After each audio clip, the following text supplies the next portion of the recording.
Namaste dosto, good evening. Thank you for join this session. This session is all about related to real estate. As I said, the channel name is Knowledge and Solution. So whatever I have knowledge, let me share the solution based on my expertise and knowledge. So the today discussion of the discussion of this hour is to talk about the real estate. So basically अभी जो इस session में मैं बात करूंगा वो ये बात करने जा रहा हूँ कि अगर आपको कोई ब्रोकर, कोई बिल्डर या कोई भी प्रॉपर्टी डीलर आपको बोलता है कि आप तो प्रॉपर्टी देख लिए हो और आपने डिसीजन ले लिया है, आप हमें टोकन मनी दे सकते हैं और आप बुकिंग करा सकते हैं, टोकन मनी दे दो सर, अदरवाइज ये निकल जाएगा हाथ से, बिक जाएगा। अरे सर 11,000 तो दे ही सकते हो, अगर 25,000 नहीं दे रहे हो तो कम से कम ब्लॉक तो कर दो, ठीक है। अगर आप नहीं दोगे तो ये हाथ से निकल जाएगा, प्रॉपर्टी नहीं मिल पाएगी। अरे दे तो दो, बुकिंग तो करा लो, 8 दिन से दौड़ा रहे हो। और आप करते क्या हैं, जब ऐसे आपके ऊपर प्रेशर आता है ब्रोकर का, बिल्डर का, किसी का भी, कि सर पिछले 10 दिन से आप देख रहे हो ये प्रॉपर्टी आपके हाथ से निकल जाएगा, इसलिए आप बुकिंग कर लीजिए या बुकिंग कर लो, ओके, वाट एवर कन्वीनियंट, मतलब जो भी लैंग्वेज आपके साथ वो ब्रोकर डीलर जो भी आपके साथ उसके रिलेशनशिप हैं या जो भी बातचीत चल रहा है वो आपको बार बार प्रेशराइज कर रहा है कि अरे सब तो देख लिए, आप कब कब आओगे बुकिंग, आपके लिए मैं ओनर से भी बात कर लिया है। आप रुकिए वहीं पे, आप टोकन मनी नहीं दे सकते। इसके कुछ नियम हैं जो मैं इस सेशन में डिस्कस कर रहा हूँ। सबसे पहले आप मेरे इस ब्रांड न्यू चैनल को सब्सक्राइब कर लें और बेल आइकन को दबा लें, लाइक भी करें इस सेशन को, और आप कमेंट भी कर सकते हैं।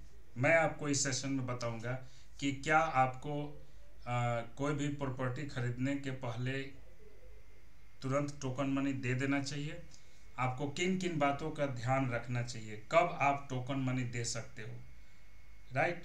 तो हम चर्चा करेंगे, let's get started. So the पहला जो एजेंडा है, पहला जो पॉइंट है, जो यहाँ पे ध्यान देने वाली बात है वो ये है कि आप कोई भी प्रॉपर्टी खरीदने के पहले उस प्रॉपर्टी के साइट पे फिजिकल जो भी लोकेशन है, जहाँ पर भी आप कुछ भी आप खरीदना चाहते हैं, उस पर कम से कम 4 टाइम्स विजिट करो, अलग अलग डिफरेंट टाइम फ्रेम में, okay my dear friend, 4 times, okay. ये नियम, ये रेगुलेशन कोई अथॉरिटी ने नहीं बनाया है, किसी बिल्डर ने नहीं बनाया है, किसी एसोसिएशन ने नहीं बनाया है, बल्कि ये नियम बायर्स एसोसिएशन ने सोचा है, समझा है और अपना साझा किया है। तो इसके हिसाब से according to the buyers association it is recommended to visit 4 times in different time frame when you are going to buy any property, okay. Before giving any token money, before going to block the property, what sorts of rules and regulation you need to follow, okay. So पहला नियम जो मैं आपके समक्ष, जो आपके सामने प्रस्तुत कर रहा हूँ वो यही है कि आप 4 बार उस फिजिकल लोकेशन पे अलग अलग समय में जाएं और वहाँ के लोगों से मिलें, उनसे बातचीत करें और समझें कि क्या ये प्रॉपर्टी मेरे लायक है, क्या मैं इसको ले सकता हूँ, क्या मैं शाम को अगर ऑफिस से आता हूँ तो क्या मैं कुछ ही समय में पहुँच पाऊँगा, क्या इस प्रॉपर्टी को लेने के बाद मेरा फ्यूचर ठीक होगा, सब कुछ हो गया, ब्रोकर तो मेरे पीछे पड़ा हुआ है कि टोकन मनी दे दो, बुकिंग कर लो, ब्लॉकिंग कर लो, क्या मुझे करना चाहिए? नहीं। पहले आपको 3 या 4 टाइम्स विजिट करना चाहिए, अलग अलग डिफरेंट टाइम्स फ्रेम में। अगर आप 4 टाइम्स नहीं तो एटलीस्ट 3 टाइम्स तो जा ही सकते हो, या आपका कोई जानने वाला है तो उससे 1-2 बार आप मिलने ही जाइए। पहला नियम ये। दूसरा नियम कि आपको उस प्रॉपर्टी डीलर से, बिल्डर से, जो भी आपके साथ डील कर रहा है, उससे ऑक्यूपेंसी सर्टिफिकेट देखिए कि इट इज़ ऑक्यूपाइड, ऑथराइज और not. First of all occupancy certificate. दूसरा fire fighting approval, okay. Third one is whether this property is registered with RERA और नॉट। रेरा के साथ उसका लिंकिंग है कि नहीं, इसको चेक करना है। 3 चीज़ें मैंने बताया। चौथी चीज़ बता रहा हूँ, रजिस्ट्री चालू है कि नहीं, रजिस्ट्री हो रहा है कि नहीं। बिल्डर बायर एग्रीमेंट ठीक है, चलेगा, लेकिन क्या वहाँ पे रजिस्ट्री हो रही है। आप वहाँ के लोगों से जाके मिलिए, उस रजिस्ट्री का डीड का पेपर आप चेक कर सकते हो। ठीक है, इन बातों का ही ध्यान रखना है आपको। आपको अनाप शनाप कुछ जल्दीबाजी में डिसीजन नहीं लेना है। अक्सर बिल्डर ये बोलता है कि सर आप टोकन मनी दे दो। ये वीडियो ज़्यादा लंबा ना हो इसलिए मैं शॉर्ट में बोलता हूँ। पहला नियम, आप उस प्रॉपर्टी पे 4 बार 4 times visit in different time frame. Rule number 2, आपको उसका ऑक्यूपेंसी सर्टिफिकेट चेक करना ही करना है। Rule number 3, fire fighting alarm का जो भी अप्रूवल है मिला है कि नहीं है, फायर डिपार्टमेंट ने कुछ अप्रूवल दिया है क्या, उसको आप चेक करना है। फोर्थ वन इज कि जो डीड का कॉपी है, मतलब जो रजिस्ट्री हो रही है, उसको एक बार आप देख लें।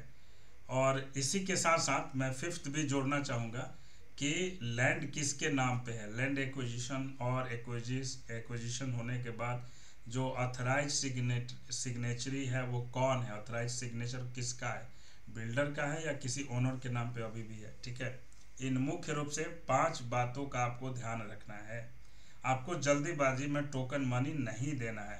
पहले एंश्योर हो जाइए, 3 बार कम से कम जाइए अलग अलग समय में, और ये आपको बहुत ही अच्छा एक व्यू दे देगा। और जब तक आप by heart, by mind, by soul you are not satisfied, please don't give any of penny amount. No, don't give any amount, even 5,000 10,000 rupees, because this is your hard-earned money. And also keep in mind, you are not buying potato and onion and banana, right? You are buying home, you are buying home for the future, for the future of your children. So keep in mind of all this kind of information that you came across, you check, right? Then only you decide whether you are going to give token money or not. Otherwise life is hell. Okay, तो चलिए मिलते हैं। इस channel का नाम है knowledge and solution. तो इसके माध्यम से मैं आपको जो सॉल्यूशन है किसी भी सब्जेक्ट मैटर का, जो मेरी क्षमता है, जो मेरा एक्सपर्टीज है, उसके माध्यम से आपको पहुंचा रहा हूं। आप यहाँ पे सब्सक्राइब करें और कमेंट जरूर करें। कमेंट करके बताएं कि क्या आप भी कोई प्रॉपर्टी देख रहे हैं, क्या कुछ शॉप लेने वाला है, दुकान। I am not from any buyer, I am not from any property dealing consultant, nothing. But what I am sharing here is, it is based on my expertise and knowledge and the solution that I am providing you. कोई भी token money जब आपके हाथ से निकल जाता है, वो पैसा जो आपके जेब में है, आपके अकाउंट में है, तभी तक वो आपका है। जैसे वो आपके अकाउंट से बिल्डर को चला गया या किसी प्रॉपर्टी डीलर को चला गया, उतना अमाउंट आप उसको भूल जाओ, उसको निकालने में फिर आपको टाइम लगेगा। इसलिए ये सब बातों का ध्यान रखना है, एंश्योर हो लेना है कि क्या यहाँ पे प्रॉपर्टी लेना सही रहेगा, क्या मेरे ऑफिस से इसकी दूरियाँ उतनी है जितना मैं मैनेज कर सकता हूँ।